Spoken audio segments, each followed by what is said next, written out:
کسی شاعر نے اشعار لکھے ہیں جو ہماری حالت کے بالکل عین مطابق ہیں. بہت مصروف رہتے تھے ہواؤں پر حکومت تھی. بہت مصروف رہتے تھے ہواؤں پر حکومت تھی. تکبر تھا کہ طاقت تھی، بلا کی بادشاہی تھی. کوئی بے فکر بیٹھا تھا، کسی کے ہاتھ حکومت تھی. کوئی تدبیر کرتا تھا، کوئی تسخیر کرتا تھا. کوئی ماضی دکھاتا تھا، کوئی مستقبل بتاتا تھا.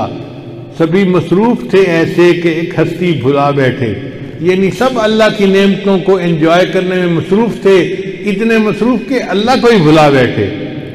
سبھی مصروف تھے ایسے کہ ایک ہستی بھلا بیٹھے. بہت پرواز کر بیٹھے، خدا ناراض کر بیٹھے. بہت پرواز کر بیٹھے، خدا ناراض کر بیٹھے. اب اس نے منہ جو پھیرا ہے فقط وحشت کا ڈیرا ہے کہ دنیا کی ہر ایک بستی بھیانک موت چہرہ ہے. خدا منہ پھیر بیٹھا ہے، اب اس کا گھر بھی خالی ہے. قہر دنیا پہ طاری ہے، ابھی بھی وقت ہے لوگو. خدا سے گڑ گڑا کر تم ابھی توبہ کرو لوگو.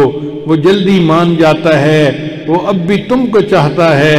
کہیں گر دیر ہو جائے زمین ساری پلٹ جائے. ابھی بھی وقت ہے لوگو، خدا راضی کرو لوگو. وہ جلدی مان جاتا ہے، وہ جلدی مان جاتا ہے. لا الہ الا اللہ، لا الہ الا اللہ، لا الہ الا اللہ، لا الہ الا اللہ، لا الہ الا اللہ، لا الہ الا اللہ، لا الہ الا اللہ.